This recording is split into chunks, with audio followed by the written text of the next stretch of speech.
Irmãos queridos, saúdos com a graça e a paz do nosso Senhor e Salvador Jesus Cristo. Graças a Deus estamos aqui cultuando e adorando ao único e verdadeiro Senhor, o Deus de todas as coisas.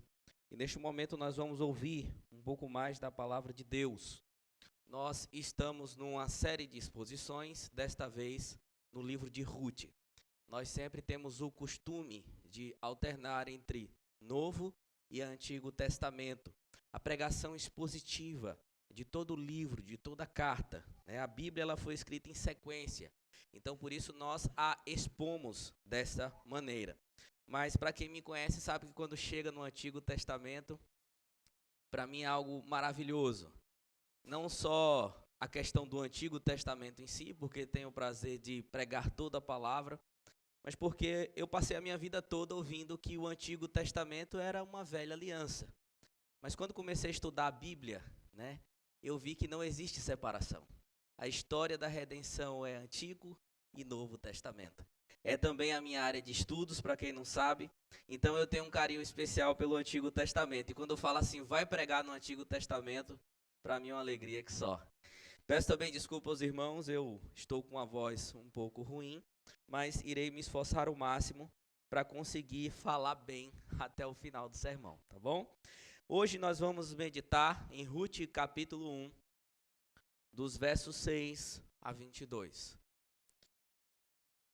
Eu peço que você acompanhe atentamente a leitura da palavra do Senhor e permaneça com a tua Bíblia aberta, porque nós vamos precisar conferir os textos novamente. Ruth capítulo 1, de 6 a 22, diz assim a palavra do Senhor. Então se dispôs ela com as suas noras e voltou da terra de Moabe, porquanto, nesta, ouviu que o Senhor se lembrara do seu povo, dando-lhe pão. Saiu, pois, ela com suas duas noras, do lugar onde estivera. E indo elas caminhando de volta para a terra de Judá, disse-lhe Noemi, ide, voltai cada uma à casa de sua mãe. E o Senhor use convosco de benevolência, como vos usastes os que morreram e comigo. O Senhor vos dê que sejais felizes, cada um em uma casa de seu marido. E beijou-as. Elas, porém, chorando em alta voz, lhe disseram, não, iremos contigo ao teu povo. Porém, Noemi disse, voltai, minhas filhas. Por que ireis comigo? Tenho eu ainda no ventre filhos, para que vos sejam por maridos? Tornai, filhas minhas, ide-vos embora, porque sou velha demais para ter marido. Ainda quando eu dissesse, tenho esperança, ou ainda que esta noite tivesse marido, ou houvesse filhos, esperá-lo-eis até que viessem a ser grandes? Abster-vos-ei de tornardes marido? Não, filhas minhas. Por quê? Por vossa causa, a mim me amargurou o ter o Senhor descarregado contra mim a sua mão. Então de novo choraram em voz alta. Orfa com um beijo se despediu de sua sogra, porém Ruth se apegou a ela. Disse Noemi, eis que a tua cunhada voltou ao seu povo e aos seus deuses. Também tu volta após a tua cunhada. Disse porém Ruth, não me instes para que te deixe e me obrigue a não seguir-te. Porque aonde quer que fores, irei eu, e onde quer que pousares, ali pousarei eu. O teu povo é o meu povo, e o teu Deus é o meu Deus. Onde quer que morreres, morrerei eu, e aí serei sepultada. Faça-me o Senhor o que bem lhe aprouver, se outra coisa que não seja a morte me separar de ti. Vendo, pois, Noemi que de todo estava resolvida a acompanhá-la, deixou de insistir com ela. Então ambas se foram, até que chegaram a Belém. Sucedeu que ao chegarem ali, toda a cidade se comoveu por causa delas. E as mulheres diziam, não é esta Noemi? Porém, ela lhes dizia, não me chames Noemi, chame-me Mara, porque grande amargura me tem dado o Todo-Poderoso. Ditosa eu parti, porém o Senhor me fez voltar pobre. Porque, pois, me chamareis Noemi, visto que o Senhor se manifestou contra mim e o Todo-Poderoso me tem afligido? Assim voltou Noemi da terra de Moabe com Ruth, sua nora, a Moabita, e chegaram a Belém no princípio da cega da cevada. Vamos falar com o Senhor mais uma vez?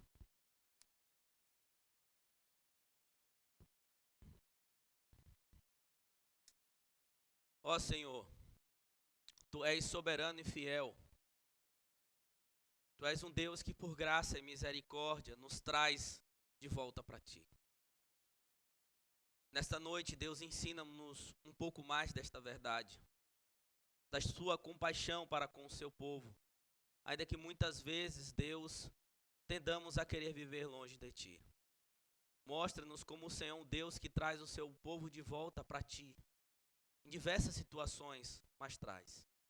E que isso aqueça o nosso coração, nos faça glorificar a Ti, mas que também, Senhor, nos impulsione a pregar para outras pessoas que não existe outro lugar melhor a estar, a não ser na casa do Senhor, a não ser aos pés do Senhor. Fala conosco através da Tua palavra mais uma vez, em nome de Jesus. Amém. Queridos, no ano de 2014, eu inventei de fazer uma viagem que eu não deveria fazer. Uma viagem entre a cidade de Garanhuns, Pernambuco, e a cidade de Recife. Para quem não sabe, eu estudei lá, fiz instituto bíblico lá. E aconteceu que um colega, pastor meu, entrou em contato e disse que tinha alguns livros que estavam em Recife. Se eu quisesse, ele faria um preço excelente. No dia de segunda-feira, os alunos eram liberados para ir para qualquer lugar, desde que avisasse ao diretor. E eu já comecei errado, porque eu não avisei. Então, combinei com alguns irmãos, entramos dentro do carro e partimos quase 300 quilômetros rumo a Recife. Mas, chegando em um determinado lugar, não dava para passar. Estava tendo uma obra. Para ir para Recife, ou você esperava, ou se desviava do caminho. E o que é que o sabichão aqui quis fazer? Se desviar do caminho. Naquela época eu não tinha GPS, meu celular era aquele pequenininho de botão, vocês lembram, né, que existiu algo jurássico? Então eu disse, eu vou entrar por aquela rua e a gente vai virar à esquerda e a gente sai lá na frente e está tudo certo. Só que eu comecei a entrar numa rua, depois em outra rua, virava para a direita, virava para a esquerda, a gente começou a ficar com fome, uma hora passou, não via ninguém, de repente eu me vi numa das piores favelas de Jaboatão dos Guararapes, que é a região metropolitana de Recife. E aí nós começamos a desesperar, eu não tinha dinheiro mais para nada, só para colocar gasolina, e agora como é que a gente come, o que é que a gente vai fazer, onde é que a gente está, nem pessoas apareciam para a gente perguntar para onde ir, estava tudo complicado. Até que a gente falou, não, só tem um jeito de resolver o problema, vamos clamar ao Senhor. Senhor, tem piedade da gente, traz a gente de volta para o caminho, bota a gente de volta naquele lugar ali.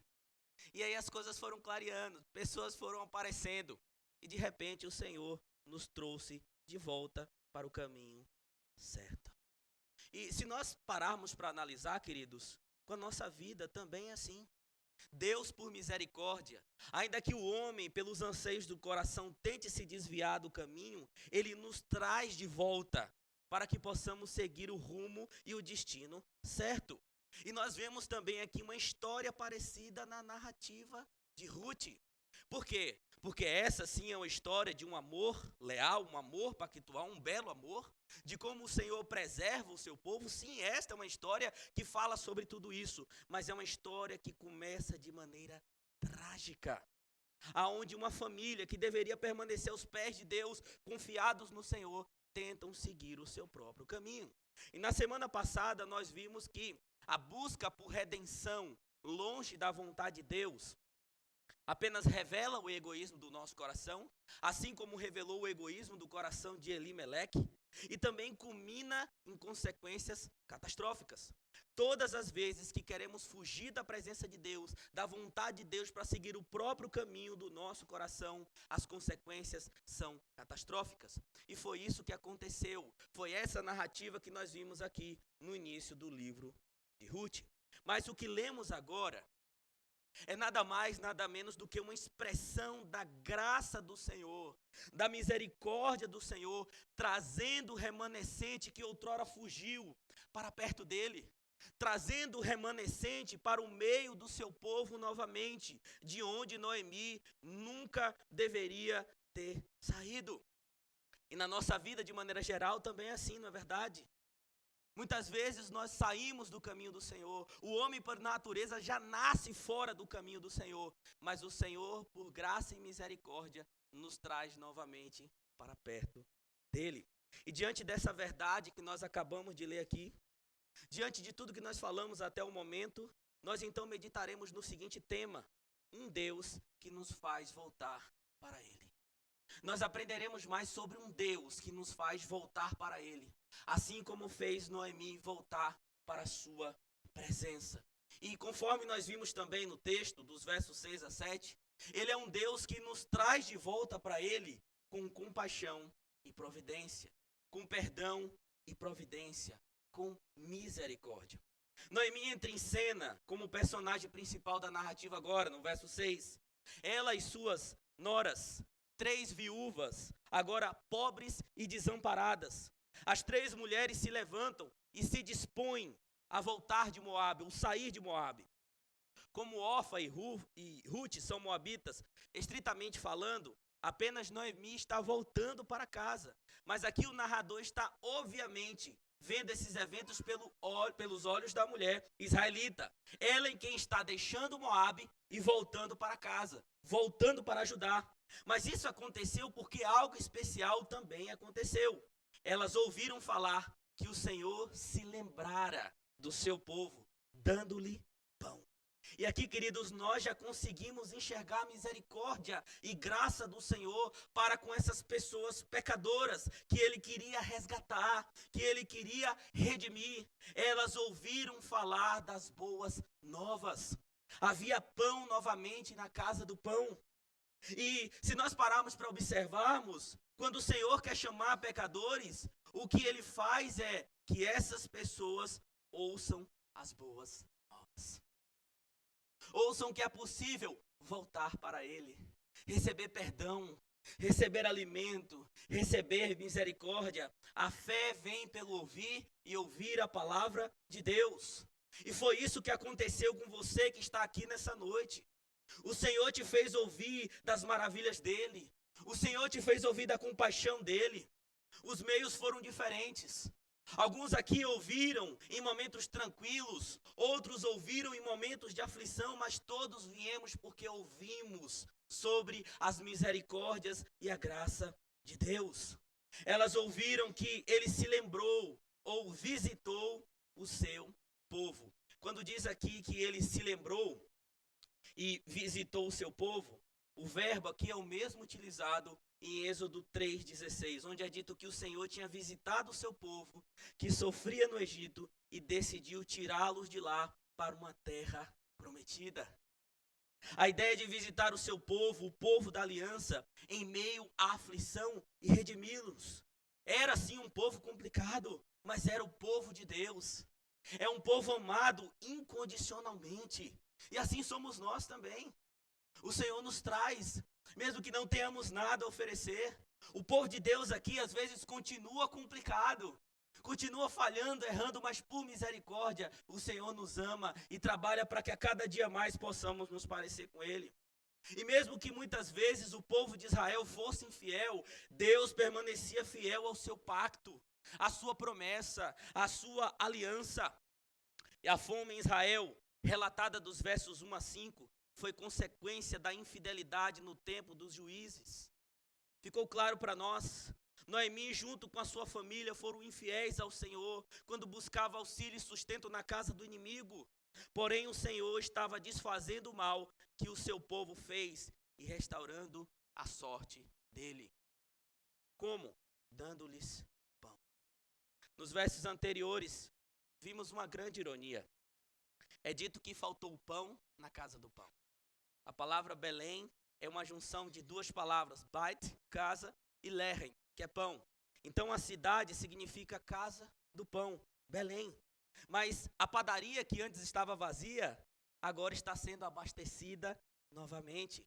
E sem sombra de dúvida aqui, os olhos do narrador reconheceram a dádiva do alimento, da graça, da compaixão de Deus que aquelas mulheres ouviram. E é interessante como claramente, queridos, vemos aqui a maneira pela qual Deus intervém para convocar pecadores novamente para eles. O homem, por natureza, por causa de Adão, sempre tende a viver longe dos caminhos do Senhor. Sempre busca procurar alimento em outro lugar que não aos pés do Senhor. Sempre busca viver a sua vida em outro lugar que não aos pés do Senhor. Mas o que nós devemos entender é que Cristo, com amor e graça e compaixão, veio mudar a nossa direção, a direção dada por Adão, e nos conduzir de volta para a casa de Deus, para perto de Deus. Jesus Cristo é o pão da vida, nascido em Belém. Lembra que Jesus nasceu em Belém? E ele diz: eu sou o pão da vida. E ele sim pode alimentar o mundo. Percebam, o Senhor Deus entra com misericórdia para com o seu povo. E ele é o real alimento do seu povo. Ele, quando quer trazer o seu povo de volta, ele traz as boas novas, ele mostra perdão, ele mostra compaixão. Agora eu quero que você foque em uma outra questão aqui. Em momento nenhum, o narrador cita arrependimento por parte de Noemi. É bem possível que o povo de Israel, sim, tenha se arrependido. Porque como o contexto é o livro dos Juízes, se você olhar lá, o Senhor abençoava o seu povo quando o seu povo se arrependia. Mas ela não se arrependeu. O que fez Noemi voltar foi a necessidade física e não espiritual.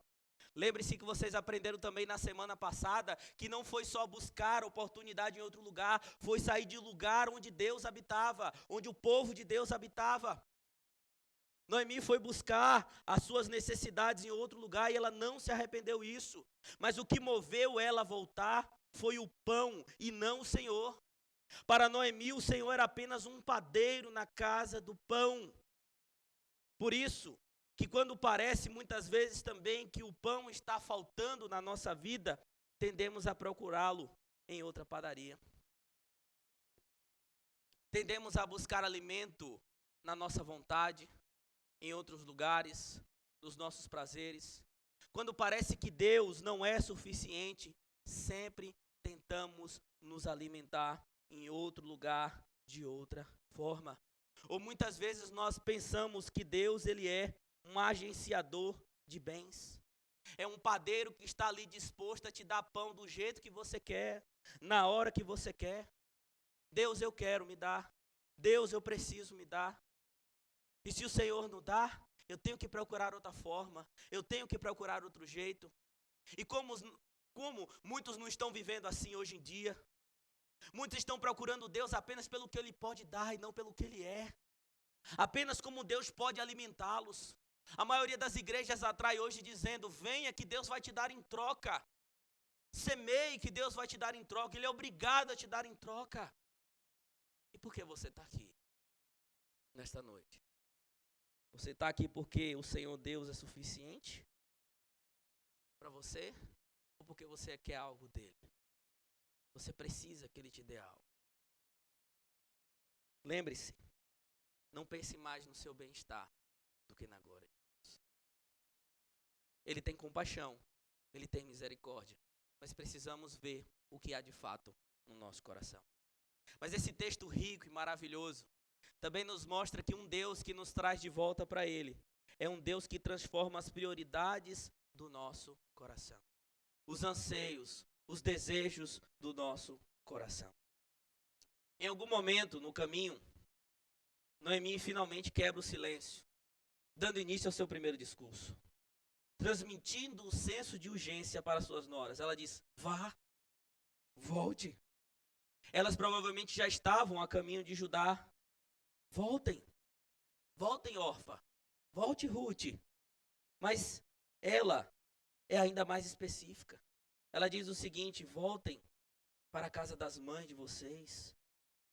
Voltem, retornem para a casa que pode trazer a vocês aquilo que vocês necessitam. Agora, tem um fator aqui interessante, que quando as viúvas naquele tempo tinham que retornar, naturalmente elas retornavam para a casa de seus pais. Mas por que Noemi vai dizer para elas voltarem para a casa de suas mães? A expressão casa de mãe aparece outras 3 vezes no Antigo Testamento. e se referia a algum tipo de costume no qual a casa da mãe era uma menção ao quarto da mãe, um edifício separado num quarto, o lugar onde eram arranjados casamentos. Então o foco está em casar-se novamente. O foco está elas voltarem para conseguir aquilo que era mais precioso, o marido. E na mente de Noemi, era a única maneira de redimi-las daquela situação. E isso vai ficar muito claro nos versos posteriores. Mas eu pergunto a você, será que era a única maneira de redimi-las? Mas espera aí, elas estavam a caminho do lugar onde o Senhor habitava. Da terra de Deus, da terra do pão da vida. E o que seria suficiente para mudar a situação delas é voltar para arrumar um marido? Voltar para conseguir uma família? E quantas vezes não somos assim também? Achamos que suprir as nossas necessidades aparentes resolverá todos os nossos problemas.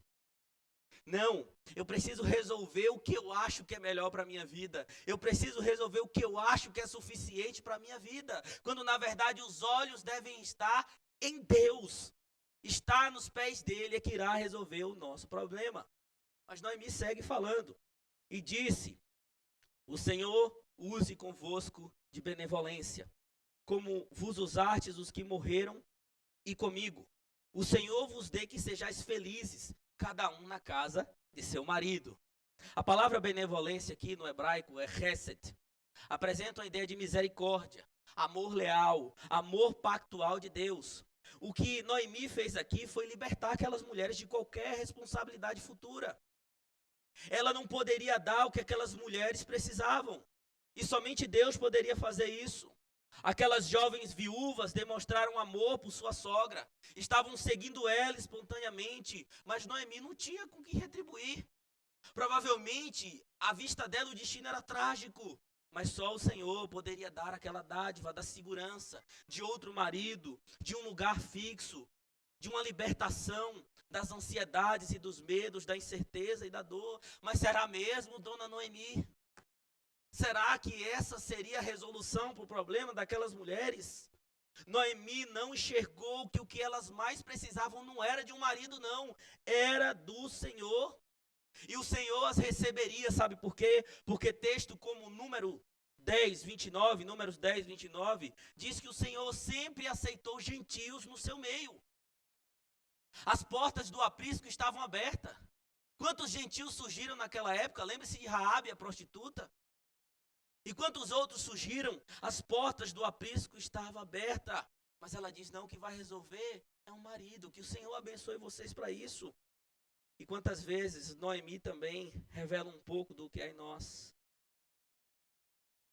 Quantas vezes nós dizemos para o nosso irmão que a melhor forma dele conseguir algo, ou ser feliz, é seguindo o próprio coração. É pedindo a Deus que faça a vontade dele. Quantas vezes nós somos assim? Ou quantas vezes pelo nosso exemplo, pelo nosso tratar com o nosso irmão, a gente quer que ele se desvie do caminho, quer que ele volte do caminho, quer que ele retroceda. Noemi fez isso e muitas vezes nós fazemos. A narrativa diz que elas a beijou, elas se beijaram, juntas choraram, mas as noras insistiram, a gente vai ficar com vocês. Com você, né, Noemi? E ela as repreende novamente, diz, voltem para casa, o que é que vocês querem comigo? Por quê? Ela não tinha mais filho, não tinha mais necessidade ou não tinha mais propriedades femininas para ter marido. Ela também não podia mais ter filhos, ela era avançada de idade. E também existia uma lei na época chamada Lei de Levirato. Essa lei funcionava assim, quando um marido morria e deixava a sua mulher, a sua esposa, sem filho, o irmão ou o parente mais próximo deveria se casar com essa mulher que ficou. Mas Noemi já tinha tido seus filhos, então ela não poderia casar novamente, ela não poderia dar filhos novamente. Por que aquelas mulheres a seguiriam? E mesmo naquele momento, por algum milagre, se ela tivesse marido, se ela tivesse filho, aquelas moças esperariam eles crescerem? Elas também estariam mais velhas, talvez não poderiam mais ter filhos, privando-se naquele momento de arrumar marido, de aproveitar todas as benesses do casamento enquanto estavam jovens. Seria uma boa escolha voltar. Havia esperança para elas, não para Noemi, pois como ela disse, a mão do Senhor a amargurou. Ela disse que o Senhor a fez amarga. Naquela época entendia-se que o bem e o mal vinha da mão do Senhor. Quando Jó passou por dificuldades, ele não disse assim, o acaso me fez sofrer, ou Satanás me fez sofrer. Ele diz, a mão do Senhor me fez sofrer. E era a mão do Senhor também que trazia bênçãos, trazia benesses. E ela diz, a mão do Senhor me amargurou. Em vez de se arrepender do seu próprio pecado, ela põe a culpa em Deus. Acusa Deus de injustiça. Mas é depois disso que nós chegamos ao ponto-chave dessa narrativa. O que Noemi falou trouxe duas reações claras. Orfa se despediu com um beijo e voltou. Voltou para a sua parentela, voltou para os deuses dela, voltou para uma espécie de segurança passageira. E assim como Elimeleque e seus filhos, a partir daqui ela some. Ela retrocedeu. Ela sumiu porque ela amou mais o passado. Ela amou mais os seus anseios. Aquilo que foi mais importante para ela. E esse exemplo de Orfa deve nos fazer examinar o nosso coração. Quantas vezes parece que nós estamos indo rumo à terra prometida, vindo à igreja, dizendo que somos crentes, tendo até algumas ações que reflitam uma vida com Deus, mas lá atrás, na vida pregressa, tem alguma coisa que prendeu o nosso coração. A gente pega e muitas vezes volta à antiga vida, às antigas práticas e aos antigos deuses do coração. Sabe por quê? Porque Moabe, o mundo, o pecado dentro de nós, às vezes é muito mais forte. Mas o que nós devemos entender é que o custo de seguir Jesus Cristo é grande, sim. O custo de seguir Jesus Cristo é alto. Para seguir Jesus, nós devemos deixar as nossas paixões para trás. Lembra de Mateus capítulo 19? O jovem rico. Mestre, o que é que eu posso fazer para te seguir, mestre? E o Senhor diz, tá bom, vai lá, vende todos os seus bens e dá aos pobres. Ele fez isso? Não. Ele se entristeceu, ele recuou, porque ele não quis pagar esse preço. Ele não quis abandonar o ídolo maior do seu coração. O custo de seguir a Cristo é alto. Certifique-se você aqui nessa noite que a sua peregrinação à terra prometida não tem desvios. Não tem o desejo de retroceder. Sabe por quê? Porque senão vai ser só sumiço e destruição na tua vida. Viver longe de Deus não tem benefício nenhum. Mas temos aqui uma outra reação. A reação de Ruth. E ao vir pela quarta vez para ir embora, Ruth traz uma das declarações poéticas mais belas das Sagradas Escrituras, dos versos 16 a 17. Enquanto uma se desapega da sua nora, a outra se cola a ela, literalmente ela se une, ela se cola. Agora, veja o que é que ela diz no verso de número 16. Disse, porém, Ruth, não me instes para que eu te deixe, me obrigue a não seguir-te, porque aonde quer que fores, irei eu, e onde quer que pousares, ali eu pousarei também. Eu, o teu povo é o meu povo, e o teu Deus é o meu Deus. Onde quer que morreres, morrerei, e assim serei sepultada. Faça-me o Senhor o que bem lhe aprouver, se outra coisa que não seja a morte me separar de ti. Quando a gente observa a estrutura do texto hebraico aqui, é importante a gente falar isso, temos uma confirmação impressionante nessas palavras de Ruth. Não foi apenas uma demonstração de amor de Ruth para Noemi, que é um amor pactual, um amor leal, um amor lindo, maravilhoso. A vida dela é colocada em jogo. Mas aqui a gente tem provavelmente uma confissão de fé. Na forma que o texto está escrito, na característica da língua hebraica, o ponto central, a ideia principal desse discurso é a afirmação: o teu povo é o meu povo e o teu Deus é o meu Deus. Ela não está falando apenas da boca para fora, ela está ecoando Êxodo 6:7, aonde diz que o povo que estava no Egito ouviria a voz do Senhor que diria: tornai-vos-ei por meu povo e serei o vosso Deus. O Senhor também diz que os levaria da terra do Egito para a terra prometida, para onde Ruth também estava indo. Ela está citando as escrituras aqui. Ela está provavelmente fazendo aquilo que ela ouviu. É bem provável que, enquanto ela convivia com a família de Noemi, ela tenha ouvido sobre as maravilhas de Deus, que a mão do Senhor lhe deu graça e entendimento para que ela pudesse de fato entender que não existia outro caminho a não ser ir para os pés de Deus. E diferente de Orfa, ela não olhou para trás, não retrocedeu, não abdicou do que poderia ganhar em Moabe. Aliás, abdicou do que poderia ganhar em Moabe e seguiu o rumo da casa de Deus. Uma outra coisa interessante é, quando ela diz que seria enterrada lá, é outra declaração de fé, porque na mente das pessoas da época, os deuses eram locais. Se ela fosse enterrada em Moabe, ela estaria debaixo das mãos dos deuses de Moabe. Mas como ela queria ser enterrada em Judá, ela está dizendo: a minha vida e a minha morte estarão debaixo do Deus de Israel. Então aqui nós temos uma declaração de fé que levou ao amor por sua sogra. E uma vida com Cristo, queridos, funciona assim. Aquilo que você deixa não se compara ao que você ganha. Aquilo que você deixa para trás não se compara ao que você ganha nos pés de Cristo Jesus. Ruth entraria naquela terra sem marido, sem dinheiro, sem condições, mas entraria confiada no Senhor. No caminho da volta, Ele nos faz, queridos, muitas vezes abandonar os nossos maiores anseios, o nosso maior querer, mais do que qualquer outra coisa, para a gente focar nele, viver para Ele, querer Ele. Um pastor norte-americano que eu gosto muito, chamado Paul Washer, disse certa vez que um jovem o procurou e disse assim: pastor, eu estou desesperado. Ele disse: por quê? Porque eu quero saber se eu sou crente de verdade, se eu amo o Senhor de verdade. Ele se silenciou, mas depois se voltou para aquele jovem e disse: tá bom, o que é que você vai fazer agora? Você vai se jogar no mundo.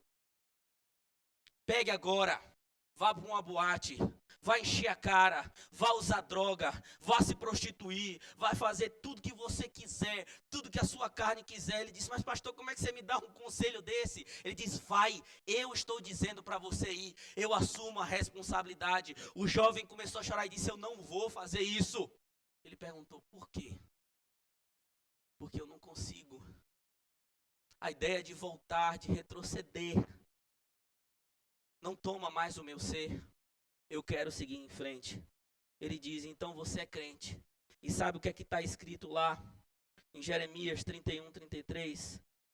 Diz o seguinte: porque esta é a aliança que firmarei com a casa de Israel.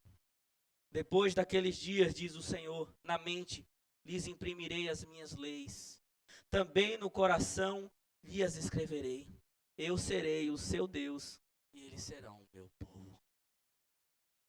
O Senhor Deus é quem coloca, é quem transforma o coração do homem para que ele não olhe mais para trás. Diferente da mulher de Ló, que olhou para trás, nós olhamos para frente. Prosseguimos para o alvo, para o prêmio da soberana vocação em Cristo Jesus, nosso Salvador. Essa mulher foi agraciada por Deus. Ela quis o Deus de Israel e isso a fez amar a sua sogra. O mal de Elimeleque se tornou um bem para Ruth. E o mal de Adão, ainda que nos faça tão mal, nos fez conhecer a Cristo, nosso maior bem. Jesus veio nos redimir e nos chamar para Ele novamente. Mas a narrativa continua. E por fim mostra que o Senhor Deus é um Deus que nos traz de volta para Ele, mesmo que muitas vezes quebrados e amargurados. Noemi não insistiu. O que é que eu vou fazer, né? Estou dizendo para essa mulher: vai embora que eu não tenho nada. Olha o nosso estado, volta para casa de tua mãe, para casa de teu pai. Volta para procurar um marido, você vai ser mais feliz. Ela falou: não vou. Eu vou com você. Então não adiantava insistir. Verso 18. Até que elas chegaram à cidade. E o texto diz que a cidade se comoveu.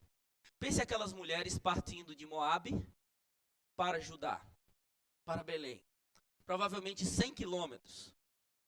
Imagina aí bater uma canela de 100 quilômetros, né? Mulheres pobres, desprovidas, provavelmente sujas, famintas, numa situação deprimente. E quando nós paramos também para observar isso, às vezes o Senhor nos permite voltar assim, não é verdade? Quebrados, em situações embaraçosas. Quantas pessoas, por exemplo, se afogam em dívidas e vai se afogando em dívidas, em situações embaraçosas por causa disso, até que a situação se torna complicada, insuportável, e diz assim, eu preciso de algo na minha vida que venha me dar sentido, porque aqui não tem mais. Eu coloquei os pés pelas mãos, não sei mais o que fazer, vou procurar a Deus. Muitas vezes isso acontece. Mesmo que o motivo não seja o que deveria ser, mas muitas vezes Deus nos traz assim quebrados, embaraçados. Quantos vêm para a igreja porque existe uma vida de inimizades, relacionamentos familiares quebrados, pais contra filhos, filhos contra pais, inimizades no trabalho, situações complicadas. Às vezes a pessoa é tão ruim de relacionamento que fica escanteada, ela diz assim, eu vou procurar a Deus, eu não sei mais o que fazer, eu preciso resolver esse problema. O meu relacionamento com o meu cônjuge está complicado, então só Deus pode resolver esse problema. Quantos não vêm para Deus porque está quebrado por causa pela sua falta de freio nos prazeres desta carne? Quantas pessoas jogadas no álcool, jogadas nas drogas, jogadas na prostituição, jogadas num estilo de vida complicado e diz assim, o único que pode resolver o meu problema é Deus. Quantas pessoas vêm assim quebrados para Deus? E quando Deus tem planos, Ele nos permite chegar assim a situações caóticas para que as pessoas entendam que o estado é um estado de emergência. Que não tem outro lugar, que não tem nada que possa dar sentido a não ser uma vida aos pés do Senhor. Permite até mesmo que as pessoas à nossa volta vejam o nosso estado deprimente. Quantos em pecado chocam os próximos, a sociedade, presos em vícios, presos em situações complicadas, e as pessoas estão vendo isso. Mas mesmo que nós venhamos para Deus em situações tão embaraçosas como essas, há esperança. Um puritano chamado Matthew Henry disse que as marés mais baixas antecedem as mais altas. As manhãs mais nebulosas normalmente anunciam os dias mais bonitos. O momento de Deus ajudar é quando as coisas muitas vezes estão piores. E aquelas mulheres chegam ali destruídas. E as pessoas diziam, mas não é essa Noemi? E observem que ou 10 anos ou um pouco mais ela estava distante, mas ela ainda era conhecida. Quem era Noemi? Alguém importante na sociedade? Alguém que tinha relevância na cidade de Belém? Mas quando as pessoas olham e dizem, não é aquela Noemi? Elas repreendem e dizem assim, não me chame Noemi. Chamai-me Mara, ou conforme o hebraico, Mará. Porque grande amargura me tem dado o Todo-Poderoso. Aqui é de onde vem El Shaddai, Todo-Poderoso. Ela está falando do Senhor. Ditosa eu parti, ou seja, rica. A riqueza de uma mulher naquela época era marido e filhos. Ditosa eu fui, porém o Senhor me fez voltar pobre. Por que, pois, me chamaria Noemi? O nome Noemi significa doce, significa agradável. Lembre-se que naquele tempo, os nomes não eram colocados de forma avulsa, tinha propósito. E aquela mulher carregava o nome de doce. Mas visto, segundo ela, que o Senhor se manifestou contra ela, o Todo-Poderoso a afligiu, ela diz, me chame de amarga. Porque Mara, o Mará, significa amarga, sem sabor. E quantas vezes a força da amargura é tão grande que nos faz embaraçar os olhos da fé. Quantas vezes estamos amargos por certas situações, queridos? Quantas vezes que não conseguimos enxergar que a misericórdia de Deus existe para o seu povo, mesmo que a vida por um determinado momento fosse amarga? No verso 3 aqui, quando é dito que Noemi foi deixada com seus filhos, No Antigo Testamento, o verbo utilizado ali se referia aos sobreviventes de um julgamento de Deus. É como se um remanescente tivesse permanecido. E ela não percebeu que o Senhor estava trazendo ela de volta. Ela não percebeu que o Senhor estava sendo misericordioso com ela. Saiu rica, voltou sem nada, atribuiu isso ao Senhor. Mas ela e sua amargura não reconheceram nem mesmo o voto de amor que a nora tinha feito. Ela podia chegar e dizer, ó, eu parti pobre, mas essa moça aqui me mostrou tanto amor que agora eu estou bem. Não, ela insistiu em dizer, eu estou amarga. E muitas vezes nós fazemos assim. Amargurados, perdemos de vista as coisas espantosas que Deus tem feito por nós. Quantas vezes em meio ao sofrimento, as pessoas param e dizem assim, mas Deus, você me odeia, não é possível. O Senhor não me ama. Olha essa situação que eu estou passando. Olha essa dificuldade que eu estou passando. Olha as lágrimas que eu estou derramando pela minha vida, pela vida de pessoas próximas. Senhor, por que o Senhor não me ouve? E a pessoa se amargura. A pessoa se joga em situações complicadas. Por meio disso também muitos adquirem síndrome do pânico, depressão e outras situações. E isso somatiza no corpo, porque as pessoas também muitas vezes continuam amargas. Mas não se permitem ver o que Deus fez. Não se permitem ver o que o Senhor já tem feito. Ah, meus irmãos, quem dera todo o povo pudesse passar pela aflição, dando glória a Deus. Sabendo que ainda que não tenhamos o que precisamos, sabendo que ainda que passemos por situações complicadas, ainda que passemos por situações que tomem o nosso ser e nos quebre, o maior Deus já fez por nós, o melhor Deus já fez por nós, que foi nos dar Jesus Cristo, que foi transformar a amargura da nossa vida em pecado, na doçura da vida eterna. Quando o povo judeu saiu do Egito, o primeiro lugar que eles chegam após 3 dias é Mará, um lugar das águas amargas. E o que é que Deus faz ali? Transforma em água doce para o povo tomar. E o pior de tudo, para quem é crente, é perder de vista que por nossa causa, o próprio Deus, que Noemi diz que tornou ela amarga, veio ao mundo experimentar a maior das amarguras para conceder a doçura da salvação. Ele sim experimentou a amargura de vir nesse mundo. Ele sim carregou sobre si as nossas dores, as nossas dificuldades, as nossas aflições. Ele levou sobre si a amargura do pecado dos seus. Ele foi transpassado, ele foi cuspido, ele foi zombado, ele foi pregado numa cruz para que hoje a nossa vida seja doce e não com amarguras. Não perca de vista o que Deus tem feito por você.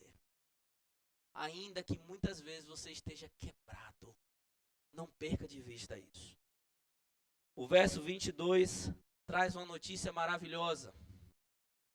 Assim voltou Noemi da terra de Moabe, com Ruth e sua nora, Moabita, e chegaram a Belém, no princípio da cega, da cevada. Aqui nós já temos o princípio da cena dos próximos capítulos. A história começa a melhorar. Era tempo de colheita. E essa colheita seria fundamental na vida daquelas mulheres. Portanto, queridos, observem, sabe qual é a palavra central de todos esses versículos aqui, a que mais repete? Voltar. Se você olhar, está escrito várias vezes, e voltou, e voltou, e voltou, e voltou, e voltou. Várias e várias vezes. Sabe por quê? Porque Deus é um Deus que nos faz voltar para Ele. Independente das situações, Ele nos faz voltar. E o autor que deixa claro isso. O Senhor faz o seu povo voltar. E apesar de quebradas, aquele era o lugar certo para estar. Deus chamou você. Deus trouxe você por misericórdia. Muitas vezes quebrados, desesperançosos, mas Ele trouxe você para o melhor lugar, para a casa dEle. Ele trouxe você para cá. Portanto, se alegre. Sabe por quê? Porque essa é a certeza da misericórdia de Deus para com a tua vida. Se alegre, Porque um Deus que chama de volta, Ele traz mesmo que quebrados, amargurados, mas dando a certeza que um dia tudo passará e a bonança virá de uma vez por todas. Em Cristo Jesus, nosso Salvador. E o que é esse momento que nós iremos participar agora, senão um momento que fala